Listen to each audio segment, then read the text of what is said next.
Olá, eu sou a professora Graziela Cabral, de Língua Portuguesa e Redação Oficial, e nós vamos agora começar o nosso módulo voltado especificamente para o CESP. Vamos começar com redação oficial, assunto extremamente importante. Muitas questões são cobradas pela banca CESP em relação a esse assunto. Bem, então, o que você precisa visualizar em relação à redação oficial? Primeiro, você precisa saber o que é um documento oficial. E a definição de redação oficial é: redação oficial é a maneira pela qual o poder público, ou seja, os órgãos públicos, produzem, redigem os seus atos normativos e as suas comunicações. Então, dessa forma, você vai ter sempre um documento sendo produzido por um emissor, por um comunicador. E esse comunicador, ele necessariamente vai ser um órgão público.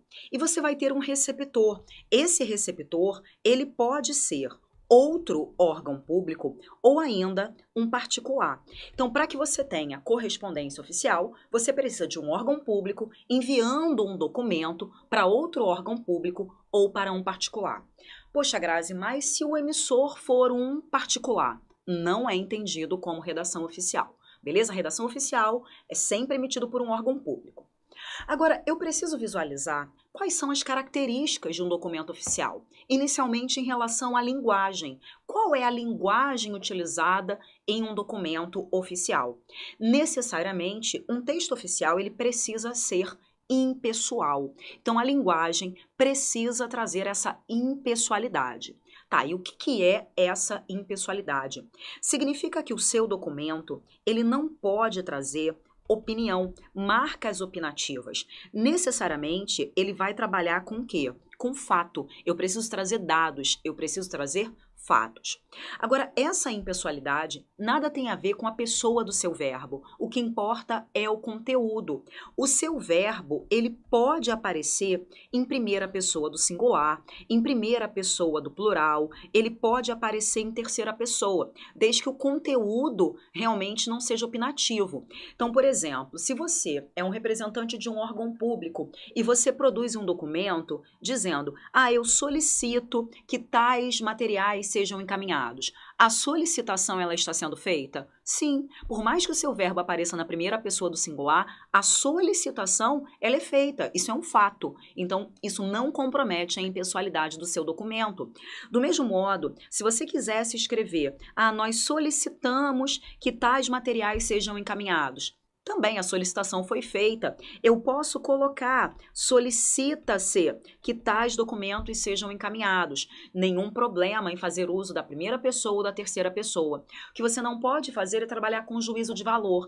Eu acho fundamental que tal medida seja implementada. Eu acho? Isso é uma opinião. Opinião não pode aparecer em documento oficial. E toda vez que ele fizer referência a essa impessoalidade, ela vai estar associada sempre a 3 esferas. A impessoalidade, ela tem que ser do comunicador, da pessoa que comunica, ou seja, do emissor. O emissor, ele não vai colocar opinião, por mais que ele represente o órgão público, por mais que ele use a primeira pessoa, ele fala em nome do órgão público e não o que ele pensa. Essa impessoalidade, ela tem a ver com quem recebe a comunicação, ou seja, com o receptor dessa nossa comunicação. Então, se você tem lá o Joãozinho encaminhando o documento para o Paulo. O Joãozinho e o Paulo, eles são representantes lá de um determinado órgão público. Eles são amigos de infância. Mas o grau de intimidade envolvido entre o emissor e o comunicador, eles não podem ser levados em consideração. Então, se o Paulo é um ministro, ele precisa ser tratado como tal. Então, toda vez que o Joãozinho for fazer referência a esse ministro, ele vai ser chamado de Vossa Excelência, independente desse grau de intimidade. Então, o receptor, ele precisa ser tratado com impessoalidade. E a terceira esfera, ela diz respeito ao assunto tratado, porque esse assunto, ele tem que ser sempre de interesse da administração pública. Então, questões particulares, elas não podem ser colocadas. Então, impessoalidade é o primeiro requisito. Impessoalidade em relação ao emissor, em relação a receptor, em relação ao assunto tratado.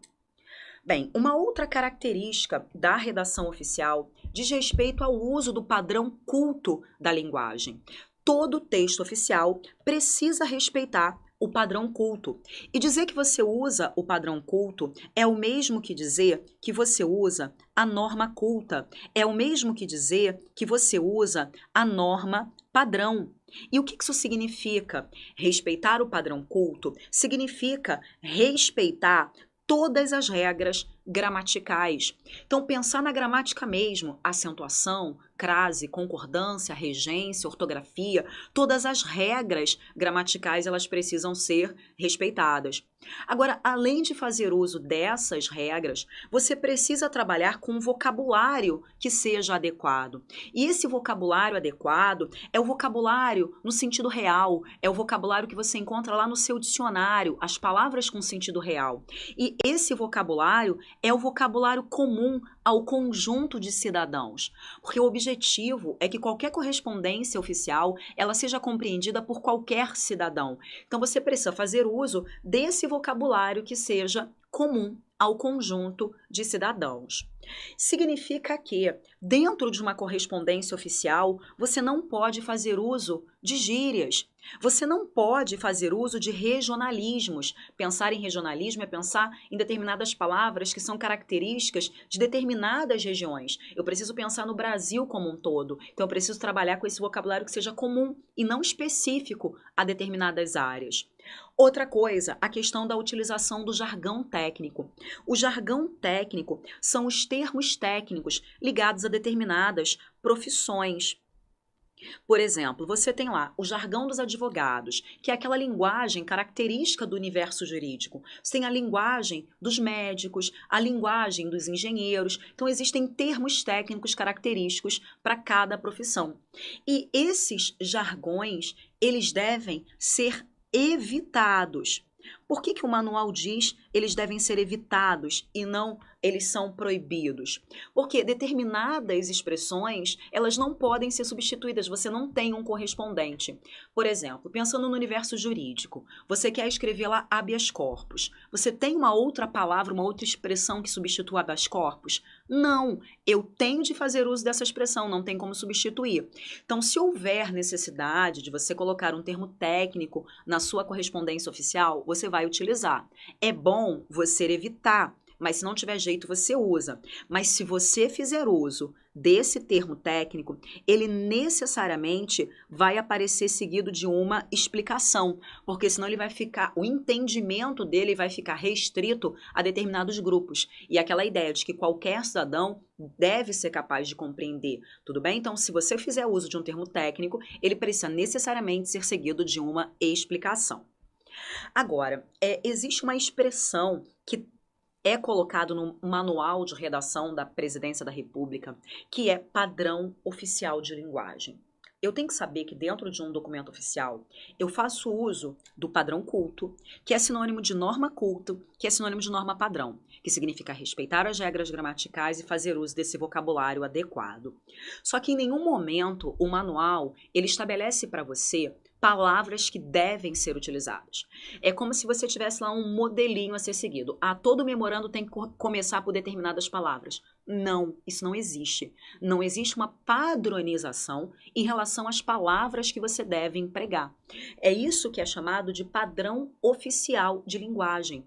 Não existe uma padronização oficial da linguagem. Entenda a linguagem aqui como sendo palavras. Ele não estabelece para você as palavras que devem ser utilizadas. Você pode começar o seu documento de qualquer maneira, desde que você faça uso dessa norma culta. Então, guarde, não existe padrão oficial de linguagem, ou seja, não existe uma padronização oficial quanto às palavras que você deve empregar no seu documento. Tudo bem? Então guarde essa expressão, isso não existe.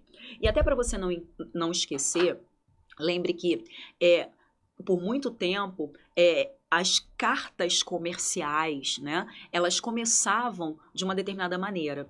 vimos por meio desta informar que.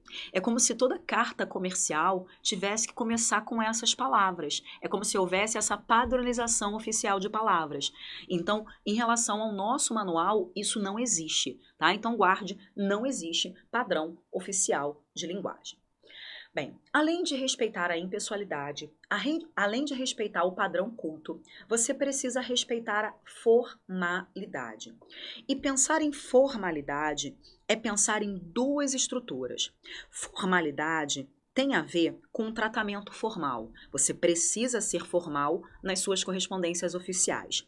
Mas essa formalidade, ela também tem a ver com a forma, com o formato, com a uniformidade do seu documento. Então, você precisa de um tratamento formal e você precisa de um formato que vai ser estabelecido. Daqui a pouco a gente vai estudar quais são as características desses formatos. Bem, então a formalidade, ela tem a ver com essa clareza datilográfica, que é a distribuição de margens, a fonte que você vai empregar. Então você tem uma clareza datilográfica que tem a ver com a forma do seu documento, uma forma que precisa ser respeitada. Você tem o uso de papéis uniformes para o texto definitivo. Nós vamos visualizar que o documento ele precisa ser impresso no papel A4. Você tem a correta diagramação do seu texto. Então tudo isso está associado à forma do seu documento. Mas você também tem o uso correto dos pronomes de tratamento, porque o pronome de tratamento vai respeitar a formalidade na sua comunicação. Então, preciso aí de formalidade. Uma outra característica que é importante é a concisão. O que significa ser conciso? Ser conciso significa ser enxuto. Você precisa ser direto, ser objetivo. Você não vai encher linguiça. O inverso da concisão é a prolixidade, que é quando o cara dá voltas. Então, ser conciso é conseguir transmitir o máximo de informações usando o mínimo de palavras. Isso nada tem a ver com o tamanho do seu texto. Não significa que o seu texto tem que ser curtinho. Se você tiver muita informação, você vai encontrar um texto significativamente grande. O que importa para a concisão é cortar o inútil, é cortar as repetições, é cortar o desnecessário. Isso respeita o que nós chamamos de economia linguística, que é dizer o máximo usando o mínimo de palavras. Outra característica importante diz respeito à clareza. O seu documento, ele precisa ser claro, aquela ideia de que você quer que qualquer cidadão seja capaz de entender o documento. Então, eu preciso de uma linguagem clara. Bem, isso tem a ver com a inteligibilidade. Eu quero que o meu texto seja inteligível, eu quero que ele seja entendido pelos cidadãos.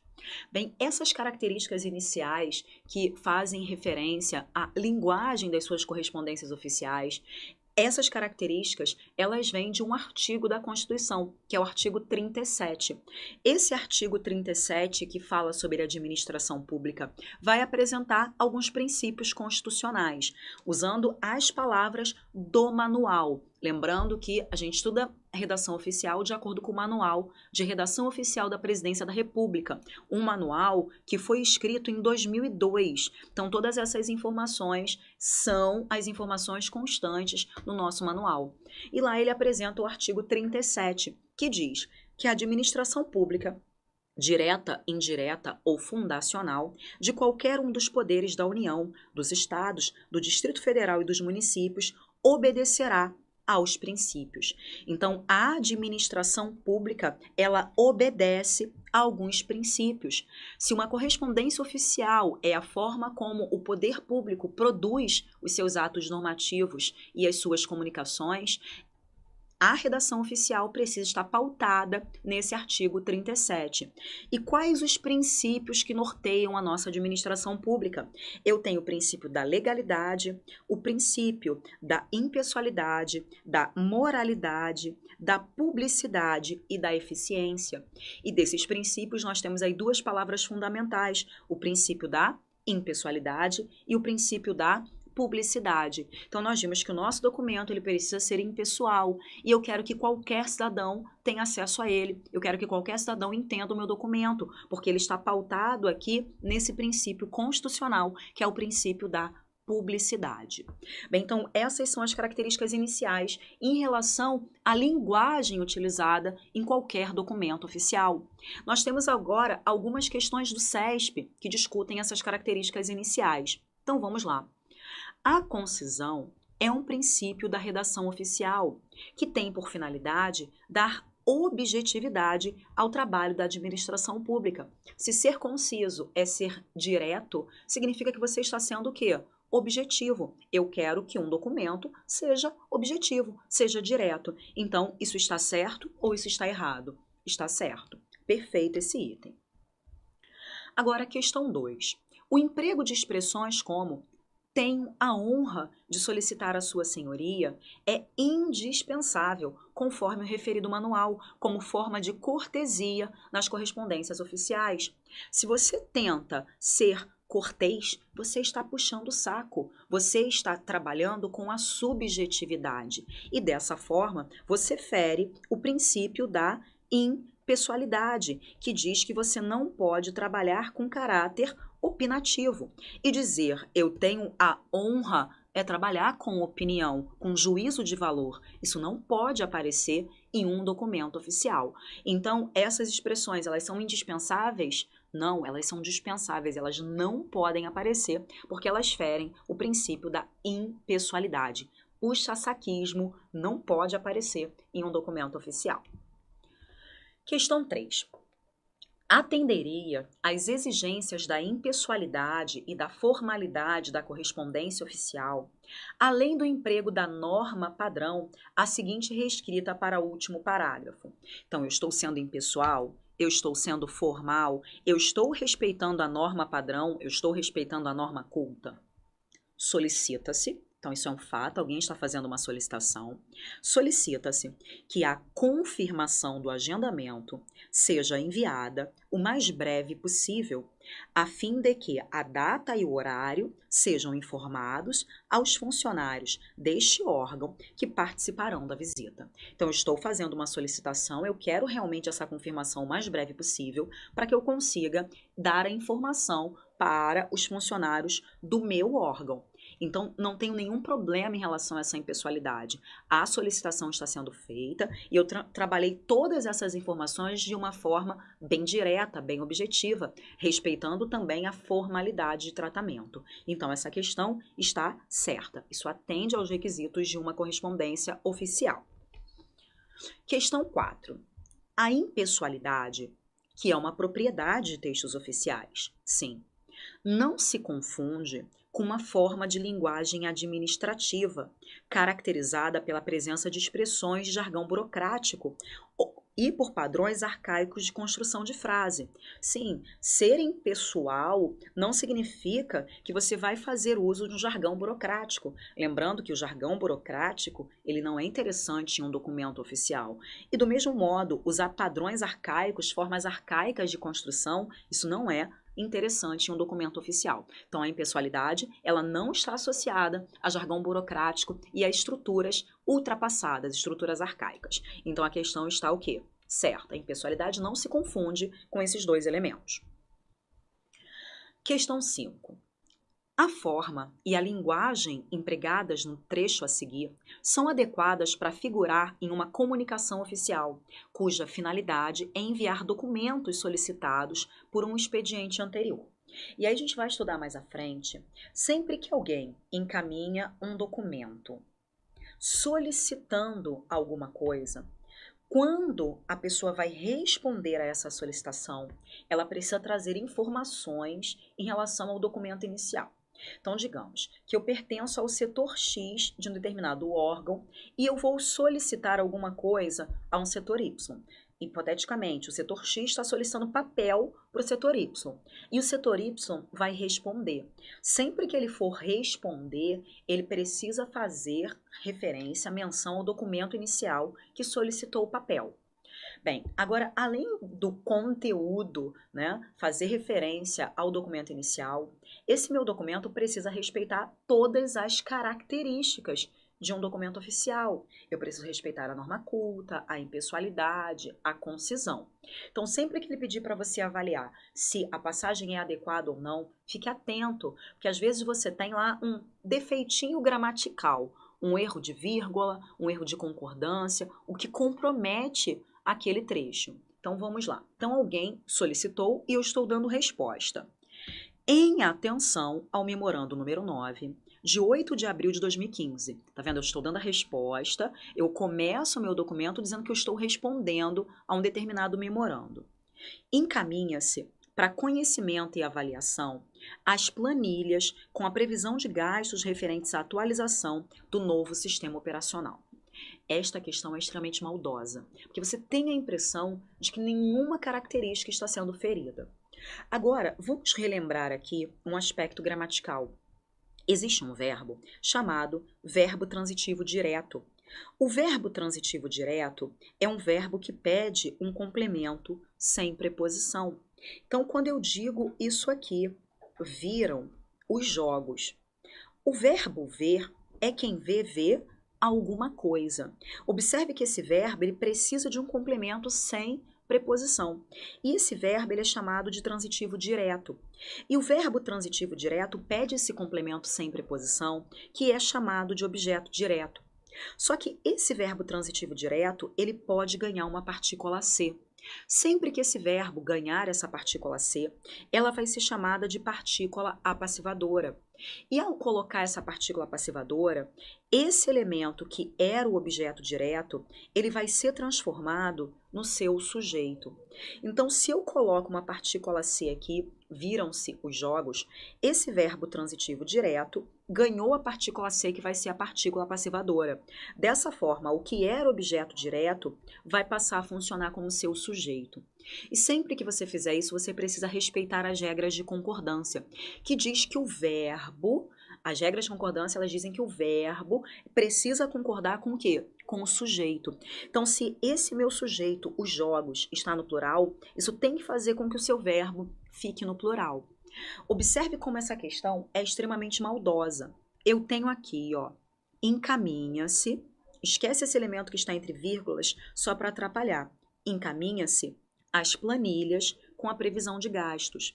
Se esse verbo traz a partícula C, eu vou olhar se ele pede um complemento sem preposição. Quem encaminha, encaminha alguma coisa.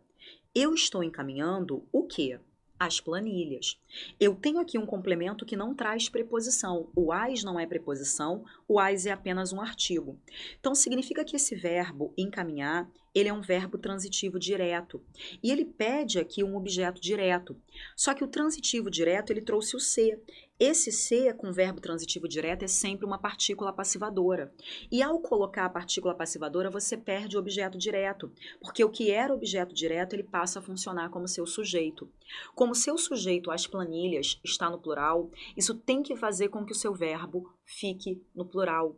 Ao dizer encaminham-se as planilhas, eu quero dizer que as planilhas são encaminhadas. Então, observe que aqui a regra de concordância ela não foi respeitada. Se ela não foi respeitada, você não está respeitando a norma culta. Então, você está ferindo aí uma característica de um documento oficial. Então, isso não está adequado. Por isso, essa questão está o quê? Errada. Então, fique muito atento. Qualquer passagem de correspondência oficial tem que respeitar todas as regras da gramática. Tudo bem? Então, feriu aí uma regrinha de concordância, não é adequado para um texto oficial, por isso essa questão 5 está errada. Próxima, questão 6. O uso da variedade padrão da língua na redação dos expedientes oficiais tem por base um padrão oficial de linguagem. Isto é, uma forma de linguagem comum na escrita de documentos oficiais e que se caracteriza pela seleção de determinadas expressões linguísticas e pela utilização de estruturas sintáticas tradicionais. Então, lembra que a gente viu, não existe uma padronização oficial das palavras. Eu não tenho uma estrutura sintática pré-estabelecida. Eu tenho que usar a norma culta, mas eu não tenho um formato fixo. Tudo bem? Então, não existe padrão oficial de linguagem. Guarde essa expressão. O CESP usa muito isso em questões. Então, por isso, essa questão está errada. Não há padronização das palavras. Questão 7. Nas comunicações oficiais, há sempre um único comunicador. Quem é o emissor de uma correspondência oficial? O emissor é sempre o serviço público, sendo os receptores dessas comunicações ou o próprio serviço público ou o conjunto de cidadãos ou instituições, estes tratados sempre de uma forma homogênea. Então, realmente, o emissor é o órgão público, o receptor é o cidadão ou o órgão público. E aí, quando pensa em cidadão, não precisa ser só uma pessoa, pode ser uma outra instituição, pode ser um conjunto de cidadãos, não tem problema, tá? Então, eu mando o documento ou para o cidadão ou para outro órgão público. Então, dessa forma, a questão está certa. E o que ele quer dizer tratado de forma homogênea? Todo cidadão vai ser tratado da mesma maneira. Até o pronome de tratamento que a gente vai visualizar daqui a pouco é vossa senhoria, tá? Então, qualquer cidadão vai ser tratado da mesma maneira. Então, a questão está certinha. Questão 8. Dada a necessidade de que as comunicações oficiais sejam entendidas por todo e qualquer cidadão brasileiro, adota-se nessas comunicações uma variedade de linguagem que lhes é própria. Realmente, eu tenho uma linguagem que é própria, mas essa linguagem ela é chamada de padrão oficial de linguagem. Isso existe? Vimos que não. Não existe uma padronização oficial de palavras. Como eu disse, o CESP ama essa expressão. Guarde, não existe padrão oficial de linguagem. O que existe é o respeito à norma culta. Sinônimos para norma culta, norma padrão, padrão culto. Que significa o quê? Respeitar as regras gramaticais e usar um vocabulário adequado, tudo bem? Então, isso existe, mas padrão oficial de linguagem não existe. Por isso, essa questão ela está errada. Próxima, questão 9. O caráter de impessoalidade decorre fundamentalmente do dispositivo da Constituição da República de 88. Então, lembra que essas características, elas vêm do artigo o quê? Do artigo 37 da nossa Constituição, que fala aí sobre a nossa administração pública. E a impessoalidade vem exatamente desses princípios constitucionais, que diz que a administração pública, direta, indireta ou fundacional, de qualquer dos poderes da União, dos Estados, do Distrito Federal e dos municípios, obedecerá aos princípios de legalidade, impessoalidade, moralidade, publicidade e eficiência. E aí lembra que essas duas palavras são importantíssimas aí para as nossas correspondências oficiais. Então isso está certo ou isso está errado? Certíssimo.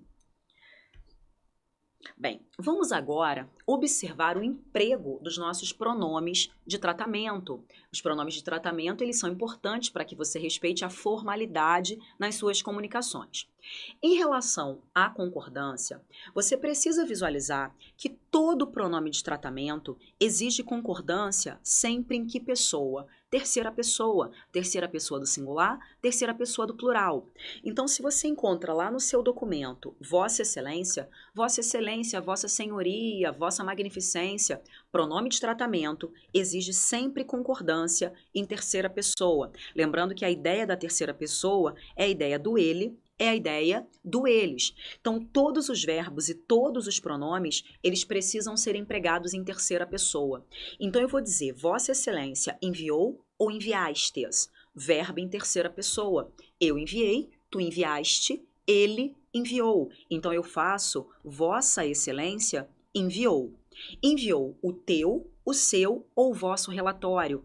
Todos os verbos e todos os pronomes em terceira pessoa. Teu é um pronome de segunda. Vosso é também um pronome de segunda. Seu é um pronome de terceira. E todos os verbos e todos os pronomes precisam ser empregados em terceira pessoa. Então, o certo é Vossa Excelência enviou seu relatório. Do mesmo modo, quando você faz Sua Excelência, continuei trabalhando com pronome de tratamento, o meu verbo tem que ficar em que pessoa? Terceira pessoa. Então, se eu quero colocar o verbo comparecer no futuro, eu comparecerei, tu comparecerás, ele comparecerá. O verbo fica em terceira pessoa. Então, fica Sua Excelência comparecerá à reunião.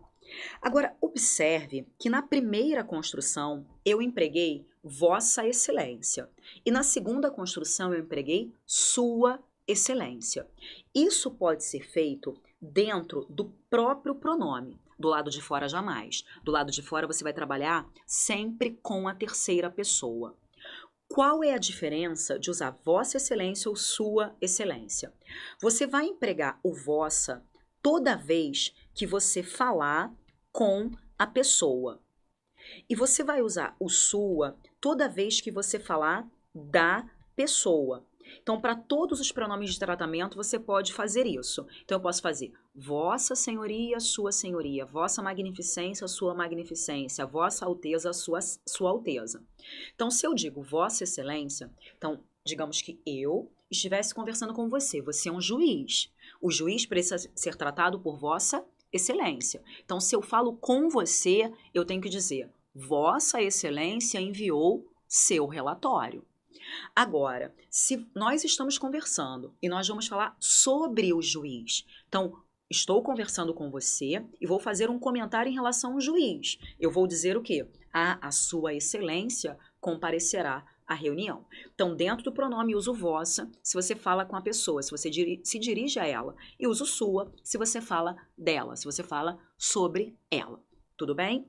Então, essas foram as primeiras ideias ligadas à nossa redação oficial. Nós vamos finalizar aí esse nosso bloco. No próximo bloco, nós vamos continuar aí essa concordância com os nossos pronomes de tratamento. Tudo bem? Então, até daqui a pouquinho, continuando aí com redação oficial.